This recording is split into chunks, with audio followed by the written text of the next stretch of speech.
అందరికీ నమస్కారం. ముందుగా గణితశాస్త్ర దినోత్సవ శుభాకాంక్షలు. నా పేరు రిషి. నేను ప్రతిభా పాఠశాలలో 3వ తరగతి చదువుతున్నాను. నేను రామానుజన్ గురించి కొన్ని విషయాలు చెప్పుతున్నాను. శ్రీనివాస రామానుజన్ గొప్ప గణిత శాస్త్రవేత్త. ఆయన మద్రాసు నగరంలో డిసెంబర్ 22, 1887 సంవత్సరంలో జన్మించారు. ఆయన పూర్తి పేరు శ్రీనివాస రామానుజన్ అయ్యంగార్. ఆయన తల్లి పేరు కోమలతమ్మ. ఆయన తండ్రి పేరు కొప్పు స్వామి శ్రీనివాస అయ్యంగార్. ఆయనకి లెక్కలంటే మక్కువ ఎక్కువ. ఒకరోజు మాస్టర్ గారు పాఠం చెప్పుతుండగా ఓ సంఖ్యని అదే సంఖ్యతో భాగిస్తే ఆన్సర్ 1 వస్తుంది అని మాస్టర్ గారు అన్నారు. అప్పుడు ఒక కుర్రవాడు లేచి, సార్, 0ని 0తో భాగిస్తే ఆన్సర్ 1 వస్తుందా అని అడిగాడు. అప్పుడు ఆ మాస్టర్ గారు, ఏంటి ఆ పిచ్చి ప్రశ్న, 0కి అసలు విలువే లేదు అని అన్నారు.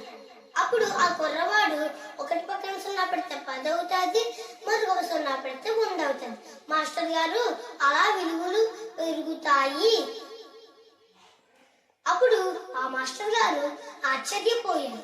ఆ ప్రశ్న చిన్నదే కావచ్చు, కానీ లోతుగా ఆలోచించితే దాని అర్థం చాలా పెద్దది.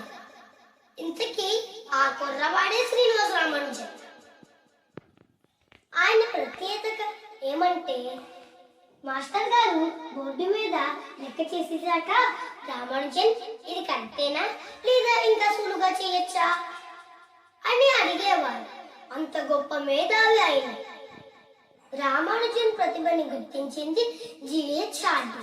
ఒకరోజు లండన్లో శ్రీనివాస రామానుజన్ అనారోగ్యానికి గురయ్యి హాస్పిటల్లో జాయిన్ అయ్యారు.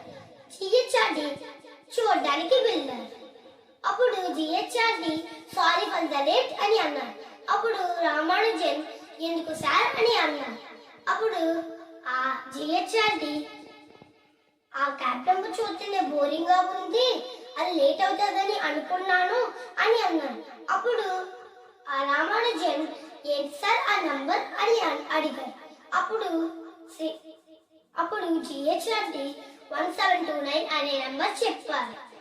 అప్పుడు శ్రీనివాస రామానుజన్ వెంటనే క్యాలిక్యులేట్ చేసి, అది మామూలు నెంబర్ కాదు సార్, అద్భుతమైన నంబర్ సార్, 2 గణాలతో 2 వేరు వేరు సంఖ్యలతో వచ్చే ఈ నంబర్ ఒకటే సార్, అవి 1 క్యూబ్ ప్లస్ 12 క్యూబ్ లేదా 9 క్యూబ్ ప్లస్ 10 క్యూబ్. ఇంకా విచిత్రం ఏంటంటే, శ్రీనివాస రామానుజన్ పరీక్షల్లో మ్యాథ్స్ తప్ప అన్ని ఫెయిల్ అయిపోయారు. అందుకే మన టాలెంట్స్ బట్టి చూసుకోవాలి. మార్క్స్ బట్టి చూసుకుంటే శ్రీనివాస రామానుజన్ గణిత శాస్త్రవేత్త అవ్వలేకపోతేనేమో. శ్రీనివాస రామానుజన్ లాంటి వారు చాలా మంది ఉన్నారు, కానీ వారి ప్రతిభని గుర్తించే జిహెచ్ హార్డీ లాంటి వారే లేరు. మనము ఆయన పుట్టినరోజు నాడే డిసెంబర్ 22న మన గణిత శాస్త్ర దినోత్సవం జరుపుకుంటున్నాము. ధన్యవాదాలు.